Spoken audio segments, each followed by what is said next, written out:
কার সাথে কথা বলছিস? কই আম্মু, কারোর সাথে না তো। আমি তো সব কথাই বাইরে থেকে শুনেছি। তোর কলেজের ম্যাম না কলে? আমি মাথা নাড়িয়ে হ্যাঁ বলতে আম্মু বলে, দে আমি কথা বলি। আমি আবার কি বলবো আম্মু? আম্মু আমার হাত থেকে মোবাইলটা টেনে নিয়ে বলে, কি বলবো তা তো শুনতেই পারবি। আমি ভয়ে ভয়ে চোখ বন্ধ করে নিয়েছি। কে জানি এখন আম্মু কি বলবে ম্যামকে। হ্যালো ম্যাম, কেমন আছেন? আমি ভালো আছি আন্টি।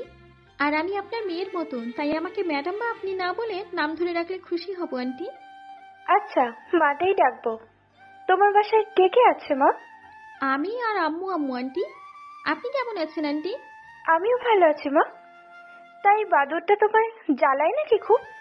না আন্টি, সাগর খুব ভালো ছেলে, আর আমাকে একটুও বিরক্ত করে না। আচ্ছা মা, সাগরের সাথে একদিন আমাদের বাসায় এসো। সেদিন তোমার সাথে জমিয়ে গল্প করব। জি অবশ্যই আন্টি। আসসালামু আলাইকুম। ওয়ালাইকুম আসসালাম। আম্মু আমার হাতে ফোন দিয়ে কেমন যেন একটা রহস্যময় হাসি দিয়ে চলে গেল। আমি মোবাইলটা কানের কাছে নিয়ে আসতেই ম্যাম বলে, কি মিস্টার বাদর, আন্টিকে বুঝি খুব জ্বালাও? একদমই না, আমি খুবই ভদ্র একটা ছেলে, বুঝেছ নদী? কি বললে? আবার বলো আকাশ। কি বললাম আমি ম্যাম? তুমি আমাকে একটু আগে তুমি করে ডেকেছো, আর নাম ধরে ডেকেছো। আমার হঠাৎই মনে পড়ে যায়, এই রে কথা বলতে বলতে কখন যে তুমি বলে ফেলেছি। কিন্তু না, ম্যামের কাছে কিছুতে স্বীকার করা যাবে না, তবে আমার ইজ্জতের ফালুদা হয়ে যাবে। আমাকে চুপ করে থাকতে দেখে ম্যাম আবার বলে, তুমি চাইলে আমাকে তুমি করে বলতে পারো, আমার কোনো সমস্যা নেই। আরে না না, কি বলেন, আপনি আমার ম্যাম, আমি কি করে আপনার নাম ধরে ডাকতে পারি? কলেজের বাইরে আমাকে বন্ধু ভাবা যায় না? বন্ধু? এটা কি করে হয়? আপনি তো আমার টিচার। তাতে কি হয়েছে? আমি এতটাও খারাপ নই যে আমার সাথে বন্ধুত্ব করতে পারবে না। আরে তা নয়, আসলে কোনো আসল নকল নয়। আজ থেকে আমরা বন্ধু, আর তুমি আমাকে এখন থেকে তুমি করেই বলবে, কি মনে থাকবে? এটা কি আদেশ ছিল না রিকোয়েস্ট? যদি বলি অধিকার। কিসের অধিকার সেটা আগে শুনি। এখন এত কিছু শুনতে হবে না।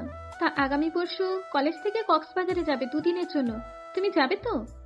হুম, এটা আবার কেউ মিস করে নাকি? আপনি যাবেন না ম্যাম? আবার আপনি? বন্ধুকে কেউ আপনি বলে বুঝি? আচ্ছা, তুমি যাবে তো নাকি? Just like a good boy. তো এখন কি করবে? এই একটু পর পড়তে বসবো, নয়তো আব্বু এসে আবার বকবে। আঙ্কেল তোমাকে এখনো বকে বুঝি? হুম, মাঝে মাঝে, যখন একটু বেশি দুষ্টুমি করি। তুমি বড় হয়ে গেছো, তাও এখনো দুষ্টুমি করো তুমি? ওই আর কি, মাঝে মাঝে। আচ্ছা তাহলে পড়তে বসো, আবার রাতে কথা হবে কেমন? আচ্ছা ঠিক আছে, টাটা। এরপর কল কেটে দিয়ে বিছানা থেকে উঠে একবার দরজার বাইরে এসে দেখলাম আম্মু আছে কিনা। ভালো করে চারপাশে তাকিয়ে রুমের ভিতরে এসে লুঙ্গি ড্যান্স লুঙ্গি ড্যান্স লুঙ্গি ড্যান্স নাচতে শুরু করি। আহা, আমার ক্রাশ আজ নিজে থেকেই আমার সাথে বন্ধুত্ব করেছে। এই খুশি আমি কোথায় রাখি? মনে হচ্ছে এবার আমার সিঙ্গেল থেকে মিঙ্গেলটা বুঝি হওয়া হয়ে যাবে। কিছু সময় ডান্স করে পড়তে বসি। পড়া শেষ করে নিচে গিয়ে দেখি আব্বু আর আম্মু বসে গল্প করছে। আমি গিয়ে আম্মুর পাশে বসে বলি, আম্মু কি রান্না করেছো আজ? কেন ভাবজান, আপনার জন্য কি সব সময় নতুন নতুন আইটেম রান্না করতে হবে? আমি এটা একবারও বলেছি আব্বাজান? তোর বাদরামও আর কমলো না। তা পড়াশোনা কেমন চলছে? ভালো আব্বু, তোমাদের সাথে একটু কথা আছে আমার। বল কি কথা? আগামী পরশু আমাদের কলেজ থেকে সবাই কক্সবাজার ঘুরতে যাবে, আমিও যাব। কতদিনের জন্য ঘুরতে যাবি? 2 দিন আম্মু। আচ্ছা যাবি, সমস্যা নাই, তবে পড়াশোনা যেন কোনো ক্ষতি না হয়। সামনে তোর এক্সাম, সেটা কিন্তু মাথায় রাখিস। আমার মাথায় আছে আব্বু, সমস্যা নেই। তা তোমার হসপিটালের খবর কি? আমার খবর ভালো, সবকিছুই ঠিকঠাক চলছে। আচ্ছা অনেক রাত হয়ে গেছে, চলো সবাই খাবার খেয়ে ঘুমাতে হবে। এরপর আব্বু আম্মু আর আমি একসাথে রাতের খাবার খেয়ে যে যার রুমে গিয়ে শুয়ে পড়ি।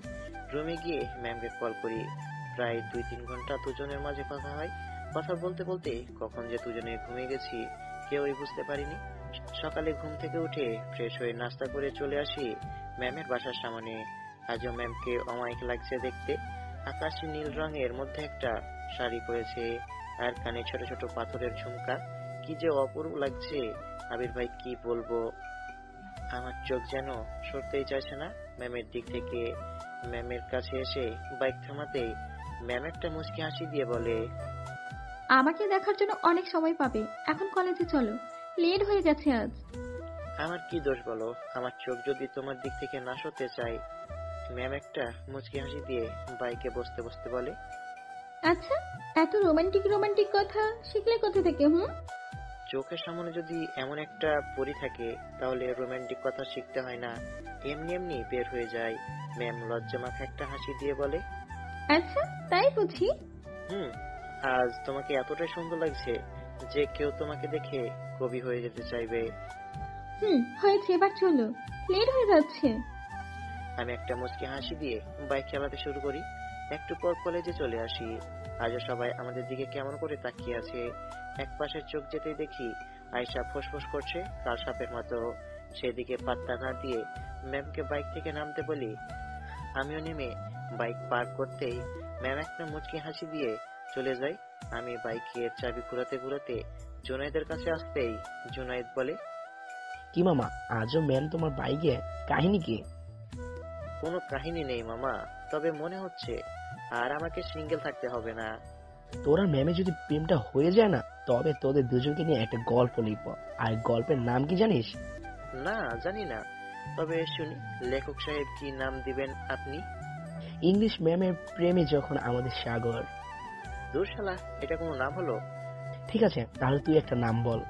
আমি রোমান্টিক প্রেমিক, তাই নামটাও রোমান্টিকই হবে। ম্যামকে প্রথম দেখে যখন মন হারিয়ে ফেলেছি, তাই নামেতে হবে হারিয়েছি তোমাতেই মন। বাহ বন্ধু, দারুণ লেগেছে। তাহলে তোমার ম্যামের প্রেমটা হয়ে গেলে এই নামে আমি গল্প শুরু করব, কি বলিস? ঠিক আছে, তোরা যা ইচ্ছা করিস। এভাবে দুজনে আরো অনেক গল্প করতে থাকি। হঠাৎ আয়েশা এসে আমার পাশে বসে রাগী কণ্ঠে বলে, এই সাগর, তুমি কাল আমাকে নিয়ে সিনেমা দেখতে যাবে বলে ম্যামকে নিয়ে কোথায় চলে গেলে? আর আজকাল দেখছি ম্যাম তোমার বাইকে করে রোজই কলেজে আসে। সত্যি করে বলো তো, কাহিনী কি? তোমার সাথে ম্যামের কিছু চলছে? কাহিনী যাই হোক না কেন আয়শা, তাতে তোমার কি? আর সাগরের বাইকের পিছনে কে বসবে না বসবে সেটা কি তোমাকে বলে দিতে হবে নাকি? আমি তোকে কিছু বলছি, সবসময় তুই কেন কথা বলিস আর এক লাইন বেশি বুঝিস? আয়েশা, এটা কোন ধরনের ভাষা? জুনায়েদ তোমার ছোট না বড়? তুমি ওকে তুই করে বলছো। এই ধরনের ব্যবহার করলে আজকের পর থেকে তুমি আর আমার সাথে কথা বলতে আসবে না। আর তুমি ভেবো না তোমার বাবা ডিআইজি বলে আমরা তোমার বাবাকে ভয় পাই। তুমি যা ইচ্ছা তাই করো। এরপর থেকে যদি সিনিয়রদের সম্মান করতে না পারো, তাহলে আমার সাথে কথা বলতে আসবে না। বলে আমি জুনায়েদকে নিয়ে সেখান থেকে ক্লাসে চলে যাই। আয়শা সেখানে মন খারাপ করে বসে থাকে। ক্লাসে বসে আছি, তখন ওই ম্যাম আসে। পুরো ক্লাস ওই ম্যাম আমার দিকে তাকিয়েছিল আর আমি ম্যামের দিকে। দুজনের চোখাচোখি হতেই দুজন মাঝে মাঝে মুচকি হাসি। এরপর ক্লাস শেষ হলে আমি আর জুনায়েদ গিয়ে মাঠের মাঝখানে গাছের নিচে বসে গল্প করছি। তখনই আবার আয়শা কাছে আসে, এসে বলে, আই এম সরি জুনায়েদ ভাই, আসলে তখন রাগের মাথায় কি বলেছি বুঝতে পারিনি। প্লিজ ছোট বোন মনে করে মাফ করে দিন না। ইটস ওকে, ছোট মানুষ ভুল করে ফেলছো, আমি কিছু মনে করিনি। এরপর তিনজনে বসে কিছু সময় গল্প করি। হঠাৎই আমার মোবাইলটা বেজে ওঠে। মোবাইলটা হাতে নিয়ে দেখি ম্যাম কল করেছে। আমি আশেপাশে একবার তাকিয়ে দেখি ম্যাম কোথায় আছে। দেখি ম্যাম আমার বাইকের সামনে দাঁড়িয়ে আছে। আমি জুনায়েদকে বাসায় যাব বলে উঠে চলে আসি। জুনায়েদ খুব ভালো করে বুঝতে পারছে আমি কেন চলে আসছি। আয়েশা কিছু বলতে চেয়েছিল, আমি পরে শুনবো বলে চলে আসি। ম্যামের কাছে আসতেই ম্যাম বলে, আচ্ছা, সবসময় তুমি ওই মেয়েটার আশেপাশে কি করে বলো তো? ওই মেয়ের সাথে আবার তোমার কোনো কিছু চলছে না তো? আরে না না, কি যে বলেন না, ওই মেয়েটা বারবার ঘুরে ফিরে আমার আশেপাশে চলে আসে। আমি কি করব বলুন? ওর বাবা ডিআইজি, তাই ভয় করে যদি উল্টাপাল্টা কোনো কেস দিয়ে জেলে ভরে দেই। মেয়েটার হাব ভাব দেখে তো মনে হয় তোমাকে ভালোবাসে। এখন ওর বাবা ডিআইজি বলে তুমি কি ভয়ে ওকে ভালোবাসবে নাকি? আরে না, কি যে বলেন, বললেই হলো নাকি? ভালোবাসা কি জোর করে হয় নাকি? তাহলে ভালোবাসা কি করে হয় শুনি? আমি তো এত কিছু জানি না, তবে এতটুকু জানি ভালোবাসা বলে কয়ে আসে না, এমন এমনই ভালোবাসা হয়ে যায়। ভালোবাসা হয়ে গেলে কি করে বুঝবো? আপনি যখন কাউকে ভালোবাসবেন তখন সারাক্ষণ তাকে নিয়ে আপনার ভাবতে ইচ্ছা করবে, তাকে তাকে একবার দেখার জন্য আপনার মনটা খুবই ছটফট করবে। সে কাছে থাকলে নিজেকে খুব সুখী মনে হবে, আর সে দূরে চলে গেলে মনে হবে কিছু একটা নেই।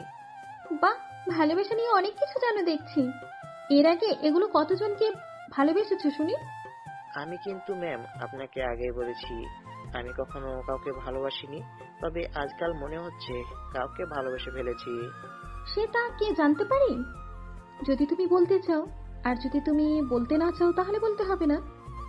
সময় হলে সবার আগে তোমাকে বলবো। সময়টা কবে আসবে জানতে পারি? ঠিক আছে।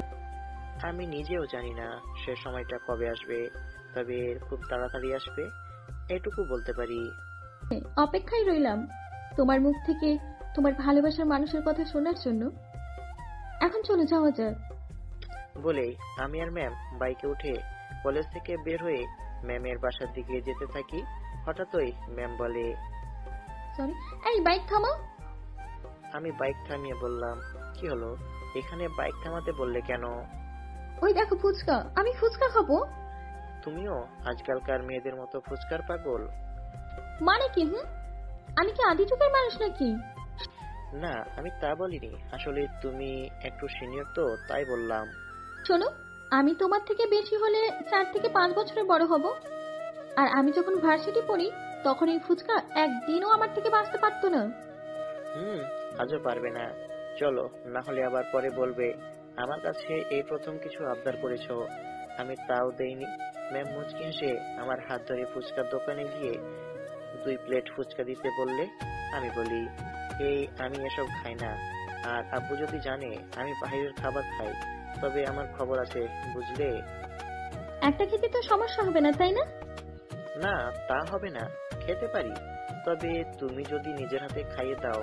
ম্যাম মুচকি হেসে ফুচকাওয়ালাকে 1 প্লেট ফুচকা দিতে বলে এরপর ফুচকা দিলে ম্যাম প্রথমে আমাকে খাইয়ে দেয়। খাবার সময় আমার ঠোঁটের ছোঁয়া ম্যামের হাতে লাগতেই ম্যাম কিছুটা কেঁপে ওঠে। আমি মুচকি হেসে মুখের ফুচকাটা শেষ করতে করতে দেখি ম্যাম পুরো প্লেট শেষ করে ফেলেছে। মনে মনে বলি, বাপরে, আমি একটা খেয়ে শেষ করতে পারলাম না, আর এর পুরো প্লেট সাফ করে ফেলেছে। এরপর ফুচকার টাকা দিয়ে দুজনে আবারও বাইকে উঠে পড়ি। আমি ম্যামকে তার বাসার সামনে নামিয়ে দিয়ে বাসায় চলে আসি। এভাবে দেখতে দেখতে কেটে যায় 2 দিন। আজ আমরা সবাই কক্সবাজার ঘুরতে যাব। একটা কালো শার্ট আর কালো প্যান্ট পরে চুলগুলো জেল দিয়ে ভালো করে মাঞ্জা মেরে চোখের সানগ্লাস পরে রুম থেকে বের হতেই আম্মু বলে, কিরে, ঘুরতে যাচ্ছিস তা এমন নতুন জামাই সেজেছিস কেন? সেখানে গিয়ে তোমার ছেলে মেয়ে পাঠাতে হবে না, তাই তো এমন পোস্ট পাস দিয়ে যাচ্ছে।